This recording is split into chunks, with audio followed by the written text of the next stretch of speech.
lala ng habag at gabay ni Allah sa ating buhay.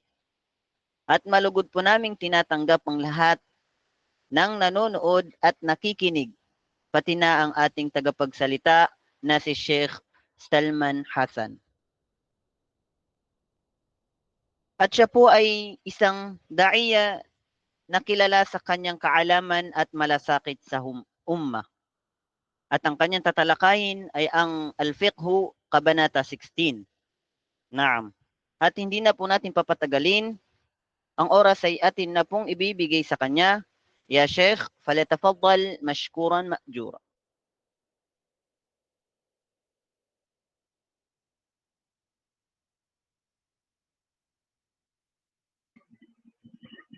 السلام عليكم ورحمة الله وبركاته. أعوذ بالله من الشيطان الرجيم. بسم الله الرحمن الرحيم. وبه نستعين وعليه نتوكل. أشهد أن لا إله إلا الله وحده لا شريك له، وأشهد أن محمدا عبده ورسوله، وبعد. Ang papuri at pasalamat ay para lamang sa Allah at ang pagpapala at kapayapaan ay mako sa ating mahal na propeta na si Muhammad sallallahu alaihi wasallam. Dalangin natin sa Allah subhanahu wa ta'ala na gabayan niya tayo, biyayaan, at gayon din na matawaran sa anumang mga pagkakasala natin bilang isang alipin niya na sumusunod sa kanyang mga kautusan. Inshallah, bilang pagpapatuloy sa ating talakayan, inshallah, ating tutuloy ang ating pinatalakay tungkol sa kitab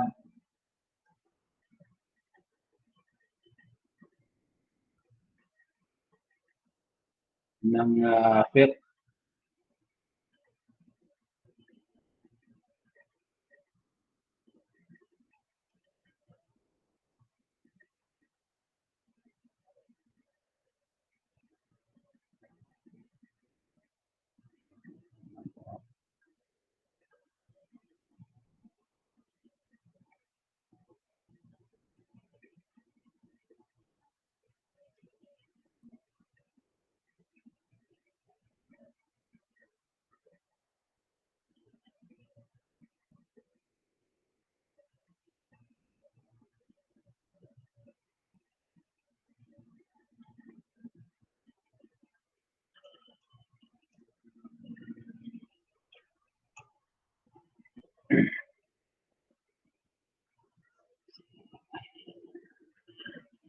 So,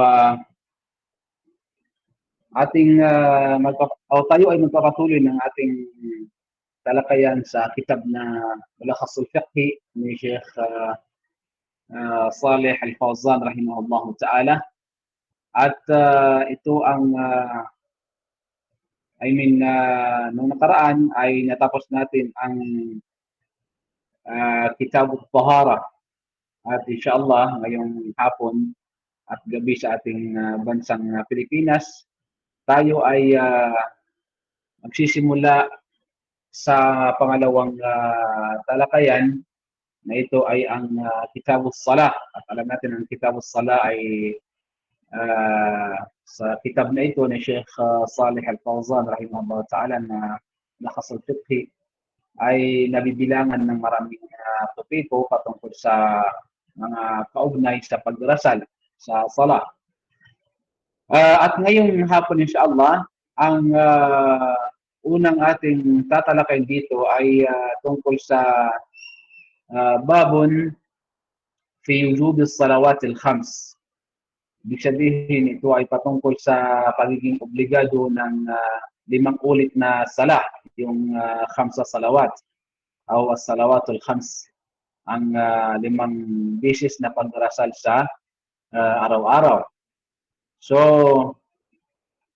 Gaya ng binanggit dito ng ating butihing Sheikh na sabi nito, as-salatu akidu arkanil Islam ba'da shahadatain wa qad syuri'at ala akmali wujuhil ibadati wa ahsaniha.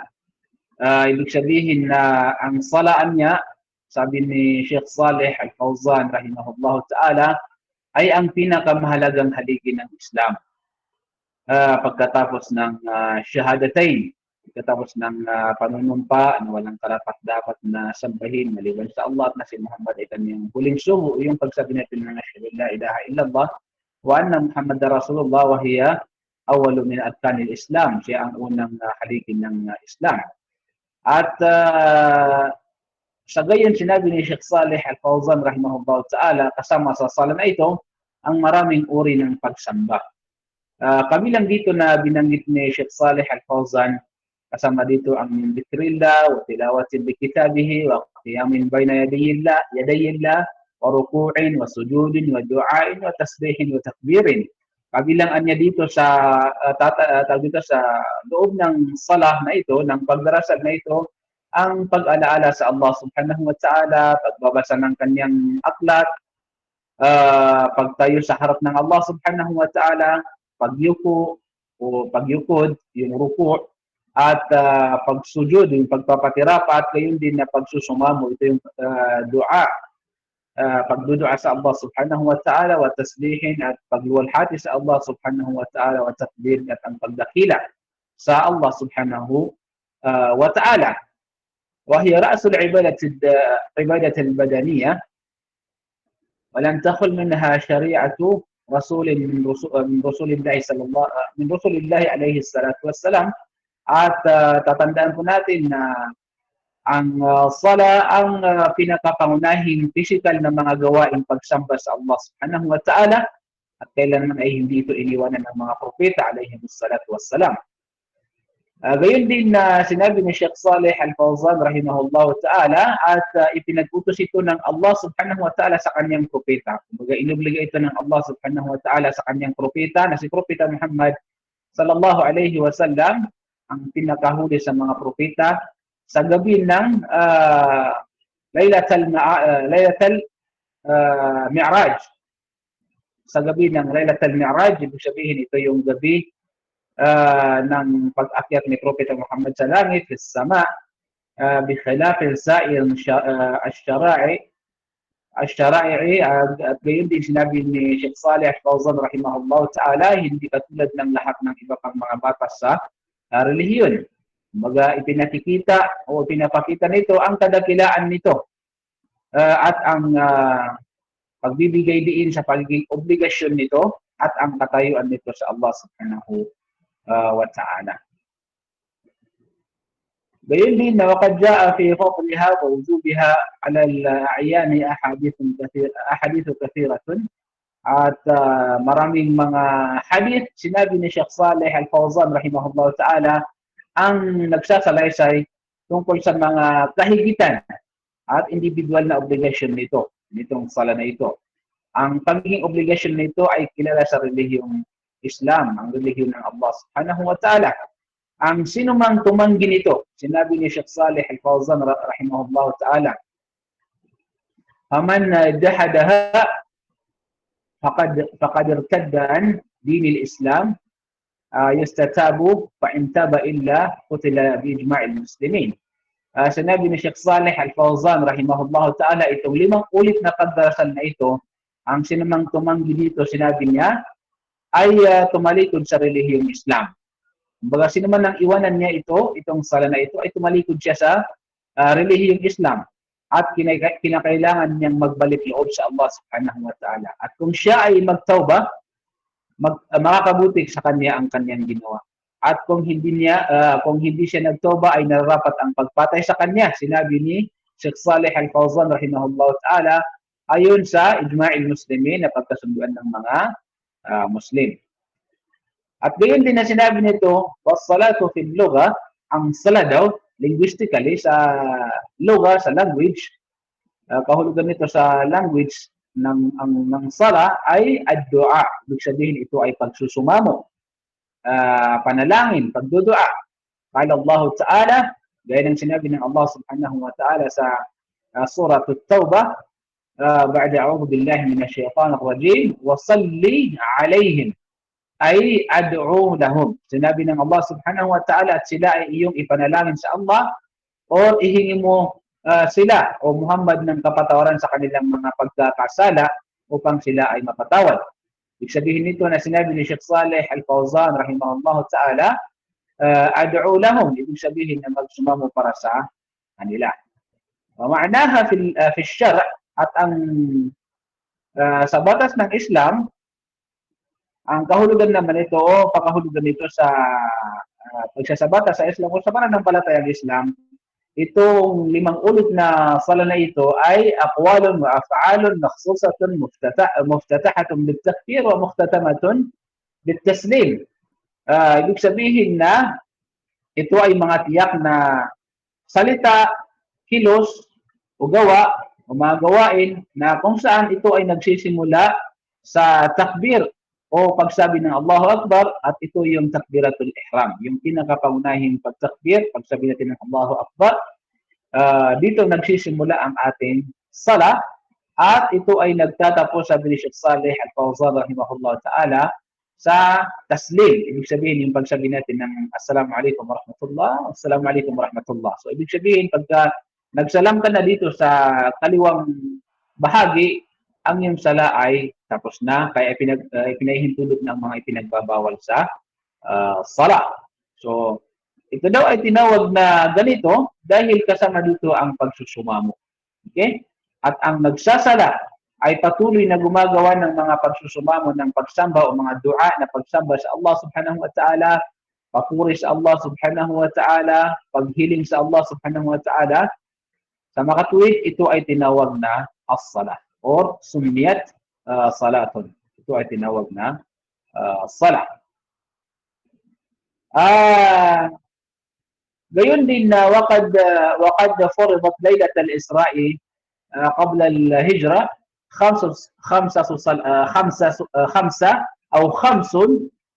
صلوات في اليوم والليلة بدخول أوقاتها على كل مسلم مكلف. Ang 5 pagdarasal na ito o 5 pagdarasal ang ginawang obligado sa bawat Muslim na nasa tamang edad, mukallaf. Ibig sabihin na siya ay nasa tamang edad at nasa matinong pag-iisip. Na ito ay inobliga sa gabi ng Isra, ito yung gabi ng paglalakbay, wal mi'raj, at gayon din na ang bago mag-hijra ang Rasulullah sallallahu alaihi wasallam o mag-migrate si Propeta Muhammad sallallahu alaihi wasallam patungong Madina sa gabi at araw sa mga takdang oras nito. Okay?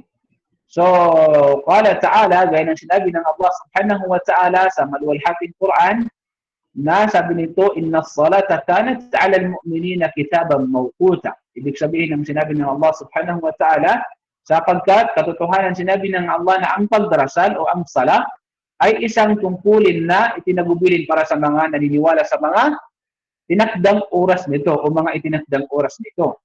Ibig sabihin na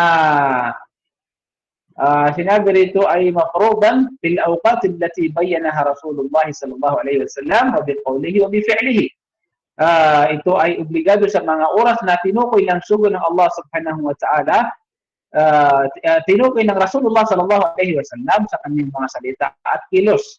So, kung paano ito ginawa ni Propeta Muhammad sa mga oras na kanyang ipinaliwanag sa kanyang mga kasamahan at gayon din sa atin, ganun din natin gagawin ang salat. Waqala ta'ala, gayon din na sinabi ng Allah subhanahu wa ta'ala, وَمَا أُمِرُوا إِلَّا لِيَعْبُدُوا اللَّهَ مُخْلِصِينَ لَهُ الدِّينَ حُنَفَاءَ وَيُقِيمُوا الصَّلَاةَ. Sinabi ng Allah subhanahu wa ta'ala sa suratul Bayyinah, at walang ipinag-utos sa kanila, sinabi ng Allah, maliban na sila ay nararapat sumamba sa Allah subhanahu wa ta'ala, maging matapat sa Kanya sa relihiyon, at sila wa yuqimus salah ay inuutosang manindigan para sa katotohanan, at sila anya ay magsagawa ng pagdarasal. Sila ay magsagawa ng pagdarasal. Gayon din na sinabi ng Allah subhanahu wa ta'ala sa suratul Baqarah, wa aqimus salah. Ibig sabihin na at kayo ay magsagawa ng pagdarasal. ng sala. So, fi mawadhi'a kathiratin min kitabihi al-karim, sa maraming talata mula sa kanyang marangal na aklat. So, ito ay wadih sa maraming talata sa kitab ng Allah subhanahu wa ta'ala.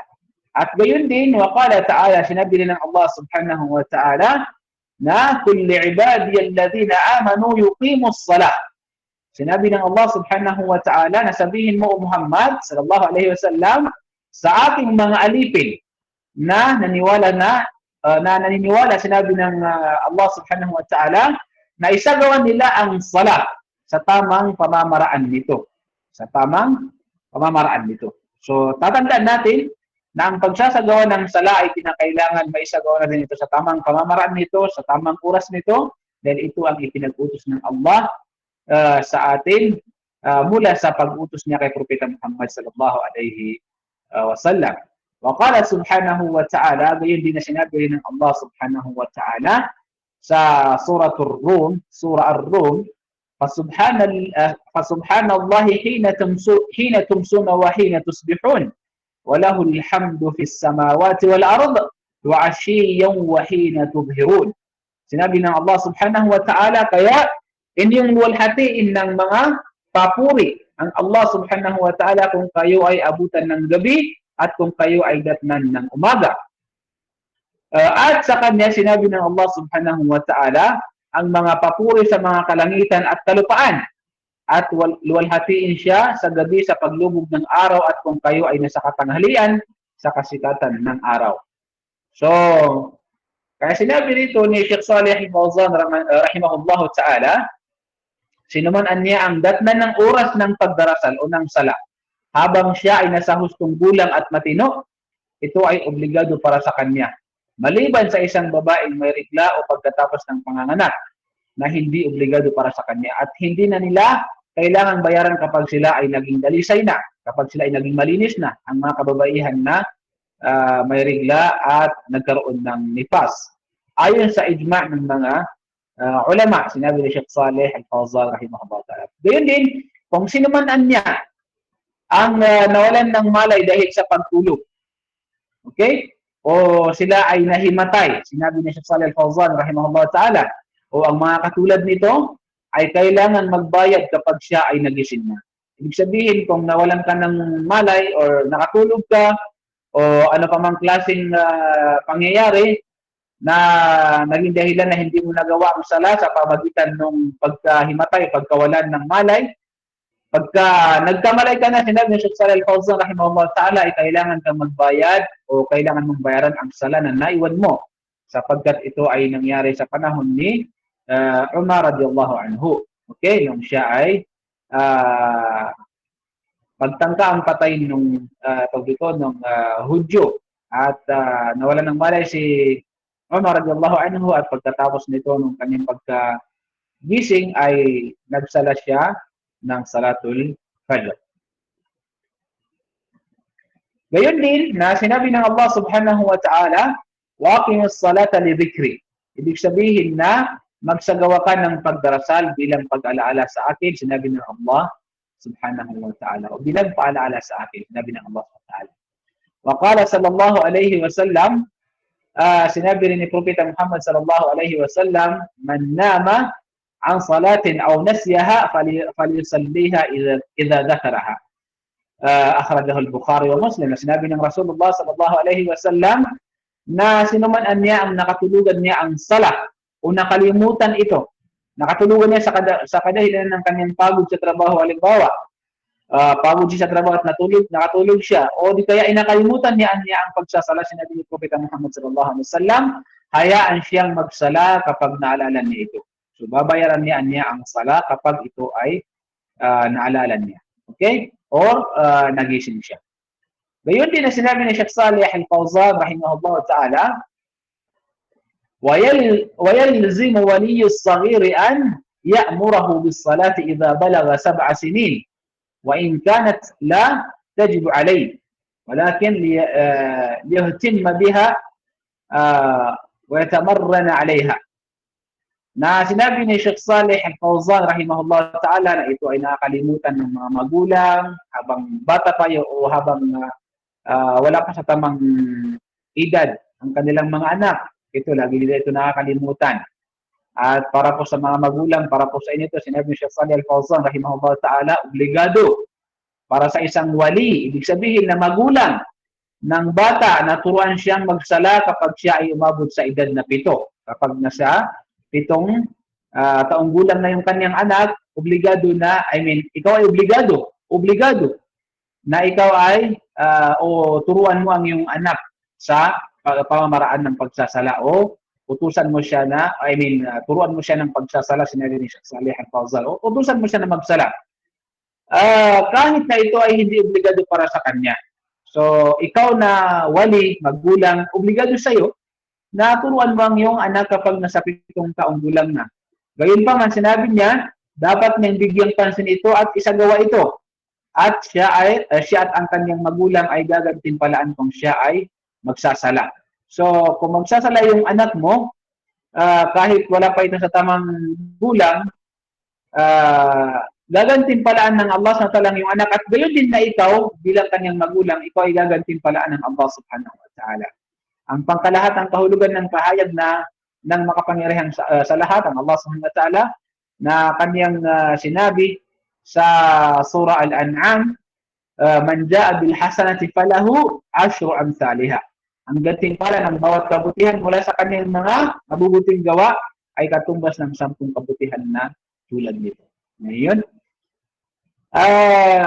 kaya wa qawluhu sallallahu alaihi wasallam, sinabi rin ni Propeta Muhammad sallallahu alaihi wasallam nang ang isang babae ay nagdala ng isang batang sanggol na lalaki sa kanya, at nagsabi si Propeta Muhammad pada Rasulullah sallallahu alaihi wasallam, lamma rafa'at ilayhi imra'atun sabiyan faqalat ali hadha hajjun, qala na'am wa laki ajrun. Rawahu Muslim. Sinabi ng babaeng ito kay Propeta Muhammad sallallahu alaihi wasallam, tinanong ni si Propeta Muhammad habang dala-dala niya ang babaeng ito na siya ay nag-hajj, sabi niya, ito ba ay may hajj, itong sanggol na ito na lalaki? Sinabi ni Propeta Muhammad sa kanya, oo, at magkakaroon ka ng gantimpala nito. So, ang kanyang magulang, sinabi ni Sheikh Saleh Al-Fawzan rahimahullah ta'ala, ay fayu'allimuhu waliyuhu salata wa taharata laha. Ibig sabihin na ang kanyang magulang o ang kanyang wali ay dapat magturo sa kanya kung paano magsala at kung paano magsagawa ng paglilinis para dito sa pagdarasal. O paano maglinis bago magdarasal, paano magsagawa ng wudu, or kung ano ay paano maligo. Okay? So, dapat ituro niya ito, lalo na ang pagsasagawa ng wudu, kasi ito yung ginagawa madalas sa pagsasala. Okay? Gayon din na sinabi ni Sheikh Saleh Al-Fawzan rahimahullah ta'ala, وَيَجِبُ عَلَى الْوَلِيِّ أَنْ يَضْرِبَ الصَّغِيرَ إِذَا تَهَاوُنًا بِالصَّلَاةِ وَقَدْ بَلَغَ 10 سِنِينَ. Na sinabi ni Sheikh Saleh Al-Fawzan rahimahullah ta'ala, obligado para sa isang wali o magulang na paluin ang kanyang anak kung iniwan niya ang pagdarasal pagkatapos niyang umabot sa edad na 10. So kapag naging 10 taong gulang na yung anak mo, obligado sa'yo na paluin mo ang iyong anak kapag iniwan niya ang sala. Okay? Kapag iniwanan niya ang pagsasala o pinawalang saysay niya ang kanyang sala kapag nasa 10 taong gulang na siya. Obligado sa'yo na magulang na paluin mo na ito ay hindi ginagawa ng ibang mga magulang na nakakalimutan nila. At ang pagpapalo lamang o pinapalo lamang nila ang kanilang mga anak kapag hindi gigising sa kanyang pag-aaral. Halimbawa, na oras na ng pag-aaral niya at hindi siya gumising, papaluin niya ang kanyang anak. Samantala, kapag natutulog ang kanyang anak at umabot dumating ang oras ng sala, hindi niya gigisingin ang kanyang anak kasi naaawa siya sa kanyang anak. Huwag po tayong maawa sa ating anak kapag oras ng sala, mga magulang.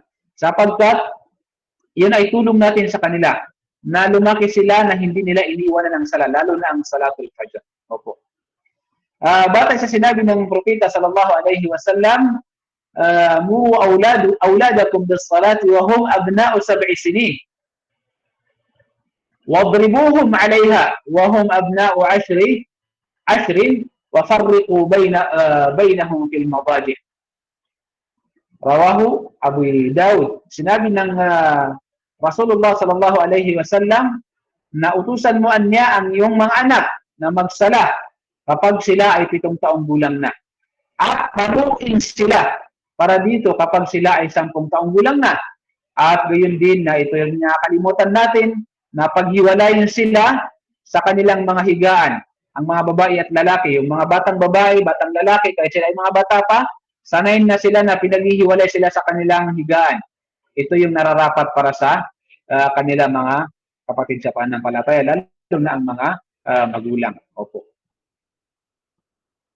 Gayon din, na binanggit din dito ni Sheikh Saleh Al-Fawzan rahimahullah ta'ala, wala yajuzu ta'akhiru as-salati an waqtiha.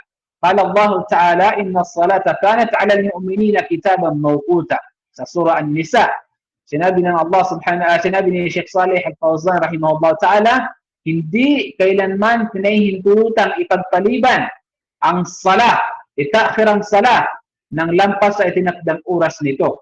Batay sa sinabi ng Allah subhanahu wa ta'ala sa surah An-Nisa, sabi nito na inna as-salata kanat 'ala al-mu'minina kitaban mawquta. Katotohanan ang pagdarasal, ang sala ay isang tungkulin na itinagubilin para sa mga naniniwala sa mga itinakdang oras nito. Kitabang mawquta, ibig sabihin na mayroon itong mga takdang oras. Okay? Salatul Dhuhr, may takdang oras ito. Salatul Asr, gayon din. Salatul Maghrib, gayon din. At Salatul Isha, at gayon din ang Salatul Fajr. Mayroon itong mga takdang oras. Ibig sabihin nito, sinabi ni Sheikh Saleh Al-Fawzan rahimahullah ta'ala, mafrudatan fi awqatin muayyanatin. Ibig sabihin na ito ay obligado sa mga tiyak na oras at hindi pinahihintulutan na ipagpaliban ito na lampas sa panahong yun. Wala yajuzu ta'khiruha anha illa liman yuridu jam'aha ma'a ma ba'daha jam'a ta'khirin idha kanat mimma yujma'u wa kana mimman yubahu lahumul jam'. Na ibig sabihin na sinabi ni Sheikh Saleh Al-Fawzan rahimahullah ta'ala, hindi ito pinahihintulutan na ipagpaliban ito na lampas sa panahong yun, mga oras na iyon, maliban sa isang tao na nagnanais na pagsamahin ang dalawang sala sa pamagitan ng pagpapaliban nito, kung ito ay isa sa mga sala na maaaring pagsamahin at siya ay kabilang, itong taong ito ay kabilang din sa mga tao na maaaring pagsamahin ang sala. Ibig sabihin na siya ay manlalakbay. Okay? So, pwede niyang pagsamahin ang kanyang sala. Itaakhir ang oras ng kanyang sala. Halimbawa, Salatul Dhuhr, at doon niya isasala sa Salatul Asr dahil siya ay nanlalakbay.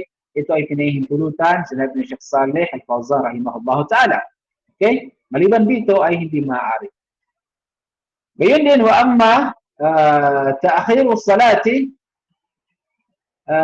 ila an-nahar aw salati an-nahar ila al-layl, ay min salati al-layl ila an-nahar aw salati an-nahar ila al-layl aw al-fajr إلى ما بعد طلوع الشمس فلا يجوز بحال من الأحوال. Ibig sabihin na kung tungkol naman anya sa pagpapaliban sa sala sa gabi hanggang sa araw o sa pagdarasal sa araw hanggang sa pagdarasal sa gabi, halimbawa, o sa pagdarasal sa fajr hanggang sa pagsikat ng araw, ito ay hindi pinahihintulutan sa anumang pagkakataon. Hindi ito pinahihintulutan sa anumang pagkakataon. Halimbawa, Salatul Fajr, hindi ka gumising kasi sabi mo, okay lang yan. Pag gising na lang ako pagka umaga at doon ako magsala ng Salatul Fajr, o di kaya Salatul Dhuhr or Asr, isasala mo sa gabi, or yung Maghrib at saka Isha, isasala mo sa umaga, kailanman ay hindi ito pinahihintulutan sa anumang pagkakataon. Sinabi ni Sheikh Saleh Al-Fawzan rahimahullah ta'ala. Maging ito man anya ay dahil sa malaking karumihan o dahil sa janaba o di kaya ay maliit na karumihan, itong najasa o anumang bagay. Sinabi ni Sheikh Saleh Al-Fawzan rahimahullah ta'ala. Sa halip, dapat itong isala sa tamang oras nito ayon sa mga kalagayan niya. Ang 5 ulit na sala. Gayon din, binanggit dito ni Sheikh Saleh Al-Fawzan rahimahullah ta'ala wa ba'dul juhal, ang ilang mga jahil, mga mangmang, na maaaring nagpapagamot sa isang ospital at hindi makaalis dito. Halimbawa, sila ay nasa hospital, sa higaan ng hospital halimbawa, at hindi nila kayang umalis dito. o hindi makapagpalit ng kanilang maruruming damit. Halimbawa, mayroon silang maruruming damit at hindi nila kayang magpalit ng maruming damit. O walang lupa silang makita para makapagtayamum. O hindi kaya ay hindi sila makahanap ng sinumang mag-aabot nito sa kanya. Ibig sabihin na wala silang mahanap na tao na magwudu sa kanya kung kaya nang magsagawa ng wudu or magtayamum sa kanya kung tayamum ang nararapat sa kanya, ay pwede niyang ipagpaliban ng oras ng sala. Pwede niyang ipagpaliban ng oras ng sala. Sinasabi nila na sinabi nito na Sheikh Salih Fawzan rahimahullah ta'ala, kabilang sa mga juhal, mga mangmang, na kapag daw sila ay nagpapagamot sa ospital, nakalatay sa higaan sa ospital, o di kaya ay hindi nila kayang magpalit ng damit, yung maruming damit nila, o di kaya ay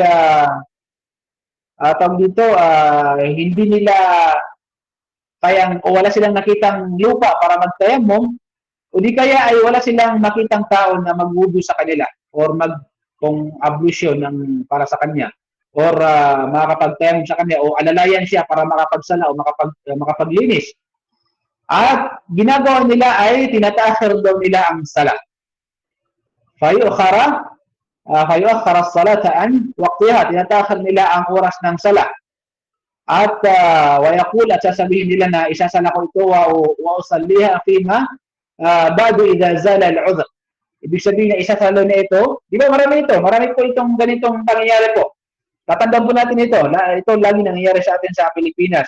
Kapag nasa hospital yung tao, hindi niya kaya magpalit kasi marumi yung damit niya, wala siyang makitang lupa para makapagtayamum, o di kaya ay wala siyang mahanap na tao na tutulong sa kanya para magwudu, para alalayan siyang gawin ang mga gawain para magsala, ay ang gagawin niya, itataakhir niya ang kanyang sala. O di kaya sasabihin niya, sige, isasala ko lang ito pag nawalan na ang aking ugot, nawalan na ang aking mga dahilan. So, ito sinabi ni Sheikh Salih Al-Fawzan rahimahullah ta'ala. Pakinggan po natin ito. Hada khata'un 'azim wa tadhi'u lis-salah. Ibig sabihin ni Sheikh Salih Al-Fawzan rahimahullah ta'ala, ito daw ay isang malaking pagkakamali at isang pag-iwan ng sala. Iniiwan mo doon ito ang sala. Dulot ng kamangmangan at hindi pagtatanong, sinabi ni Sheikh Salih Al-Fawzan rahimahullah ta'ala. فالواجب على مثل هذا أن يصلي على حسب حاله في الوقت. Tingnan niyo, sinabi ni Sheikh Salih Al-Fawzan rahimahullah ta'ala, ang gayong tao, o wajib sa gayong tao, sinabi ni Sheikh Salih Al-Fawzan rahimahullah ta'ala, na isalan niya ang kanyang sala sa kanyang kalagayan, sa pangyayari sa kanya, yung kalagayan niya. Dapat daw niyang isala ang kanyang sala sa mga oras nito. Okay? Sa mga oras nito. Kahit pa man nasa kanya, hindi na niya kayang magsagawa ng wudu, wala siya nakitang lupa para makapagtayamum, marumi ang kanyang damit, o ano pa man, maliban doon sa mga, halimbawa, yung mga babae na may nifas, o kaya ay ritla, kasi ibang usapan yan. Ang tinutukoy natin dito, yung mga naka-hospital, na sabi nila, hindi ko kayang gumalaw, hindi ko kayang ganito-ganyan, sasabihin nila, hindi ko kayang magpalit ng damit kasi marami yung damit ko, wala akong makitang magwudu sa akin o aalalay sa akin para mag-siap. At ang gagawin nila, sabi nila, hindi na ako muna magsasala, iwan ko muna yung sala ko. At isasala ko na lang ito pagkatapos ng aking wudu, pagkatapos ng aking mga dahilan, itong mga dahilan na ito. Ito ay malaking pagkakamali po, sabi ni Sheikh Salih Al-Fawzan rahimahullah ta'ala. Bagkus ang para sa kanya, ang nararapat sa kanya, sinabi nito, wajib sa kanya, sa ganitong kanyang kalagayan, an yusalli ala hasbi halihi fil waqt. Na isalan niya ang kanyang pagdarasal sa kalagayan niya na ito. Okay? Isalan niya ang kanyang sala sa ganitong kalagayan. Kahit na siya ay nagdarasal, sinabi ni Sheikh Salih Al-Fawzan rahimahullah ta'ala, walau salla biduni tayammumin aw bisiyabin najas, kahit pa man sabi niya, siya ay nagsala ng walang tayammum, o di kaya ay nasa kalagayan ng maruming damit, o nasa kalagayan ng karumihan, siya ay dapat na magsala. Sinabi ni Sheikh Salih Al-Fawzan rahimahullah ta'ala. Sapagkat, gaya ng kanyang binanggit dito na aya, sinabi ng Allah subhanahu wa ta'ala sa surah At-Taghabun, fattaqullaha mastata'tum. Ibig sabihin na, kaya inyong katakutan o katakutan ninyo ang Allah subhanahu wa ta'ala hanggang inyong nakakayanan. Okay? So, ibig sabihin nito na hatta walau salla ila ghairi al-qiblati idza kana la yastati'u istiqbal al-qibla fa salatuhu sahihatun. Nakita niyo yan? At kahit na siya ay nagdarasal na hindi nakaharap sa qibla, kapag hindi niya kayang humarap sa qibla, ang kanyang sala ay tama. So, halimbawa, hindi niya kayang humarap ng qibla dahil sa kanyang sakit, ang kanyang sala ay tama. Sinabi ni Sheikh Salih Al-Fawzan rahimahullah ta'ala. So, patatandaan po natin ito ay napakalaking paalala po para sa atin na ganitong pangyayari sapagkat ito ay laging nangyayari sa bansa natin, sa Pilipinas. Siguro gayon din dito sa Saudi Arabia, na sa kalagayan ng karumihan, marumi ang kanyang damit, hindi magsasala. Nagkasakit siya, hindi niya kayang gumalaw doon sa kanyang higaan, o nasa hospital siya, hindi siya magsasala. Sasabihin niya, sige, bayaran ko na lang yung sala ko, kaya ay sasala ko na lang yung sala ko sa pag okay na ako. Hindi po yun. Hindi yun pwede. Dahil yun, sabi ni Sheikh Salih Al-Fawzan rahimahullah ta'ala, ay pag-iwan ng sala. At ito ay malaking pagkakamali. At siya ay nalalagay sa delikadong kalagayan. Okay? Kasi kapag namatay siya dito, siya ay nasa khatar na kalagayan, sinabi ni Sheikh Salih Al-Fawzan rahimahullah ta'ala, kasi dahil sa kanyang kamangmangan, dahil sa hindi niya pagtatanong at nararapat sa kanya na magsala sa kahit ano ang kanyang kalagayan sa ganung pamaraan. So, ito ay dapat na tatandaan natin at dapat na sabihin natin sa ating pamilya. Okay? Gayon din na binanggit dito na Sheikh Salih Al-Fawzan rahimahullah ta'ala, man taraka as-salata tahawunan aw qasdan min ghairi jahdin liwujubiha kafara ala as-sahih min qawlay al-ulama. Sinabi nito na sinuman ang iwanan ang sala dahil sa kapabayaan o katamaran ng hindi tinatanggi ang obligasyon nito. Ibig sabihin na naniniwala siya na ang sala ay obligado pa rin, ay naging kafir ang taong ito. Ayon sa tamang opinion ng mga ulama. Okay?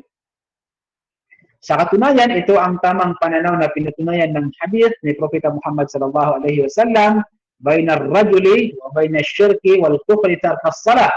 Rawahu Muslim, na sinabi ni Propeta Muhammad sallallahu alaihi wasallam, ang pagitan niyan ng isang tao at musyrik at kafir ay ang pag-iwan ng sala. Okay? Yun ang pagitan ng Muslim at ang mga musyrik at ang mga kafir. Ito ay ang pag-iwan ng sala dahil sa katamaran niya o di kaya ay dahil sa kanyang kapabayaan. Yun din na binanggit dito ni Sheikh Salih Al-Fawzan rahimahullah ta'ala na ang nag-iwan sa sala,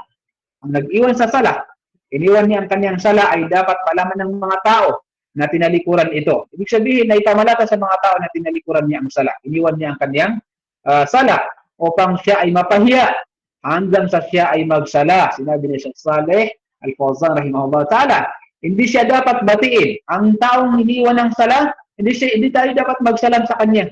Okay? At gayon din na hindi tayo dapat pumunta sa kanyang paanyaya. Hindi natin dapat tugunan ang kanyang paanyaya. Halimbawa, inimbitahan kang kumain sa kanyang tahanan, hindi natin dapat tugunin o hindi tayo dapat pumunta sa kanyang paanyaya hanggat hindi siya nagsasala, sinabi ni Sheikh Salih Al-Fawzan rahimahullah ta'ala, at hindi siya magtawbah sa Allah subhanahu wa ta'ala. So ito ay dahil ang sala ang haligi ng relihiyong Islam at ang pagkakaiba sa pagitan ng isang Muslim at isang kafir. So anumang gawain, sinabi ni Sheikh Salih Al-Fawzan rahimahullah ta'ala bilang panghuli, anumang gawain ng isang tao na pagsamba sa Allah subhanahu wa ta'ala, walang pakinabang ito para sa kanya hanggat iniiwan niya ang kanyang sala. So nangahulugan na hanggat iniiwan ng tao, ng isang nagngangalang Muslim ang sala, ang lahat ng kanyang gawain pagsamba ay walang pakinabang ito, walang halaga ito. Halimbawa, ilang beses na siyang nag-umrah, ilang beses na siyang nag-hajj, ilang beses na siyang nagsasadaka, ilang beses na siyang nagzazaka, nagbibigay ng zakat, tumutulong siya sa mga tao, anumang klaseng ginagawa niyang pagsamba, sinabi ni Sheikh Salih Al-Fawzan rahimahullah ta'ala, anumang klaseng pagsamba ito, hanggat iniiwan niya ang kanyang sala, wala itong pakinabang sa kanya. Walang halaga, hindi matatanggap ang lahat ng ganitong pagsamba sa Allah subhanahu wa ta'ala hanggat iniiwan niya ang kanyang sala, sinabi ni Sheikh Saleh Al-Fawzan rahimahullah ta'ala. Hanggang dito na lamang po mga kapatid sa pananampalataya, insyaAllah, tutugan po natin ito sa susunod na linggo, insyaAllah ta'ala. At ngayon din, sana ay napakinabangan natin ang ating usapin. Barakallahu fiikum, wa jazakumullahu khairan, subhanakallahumma wa bihamdik. Assalamualaikum warahmatullahi wabarakatuh.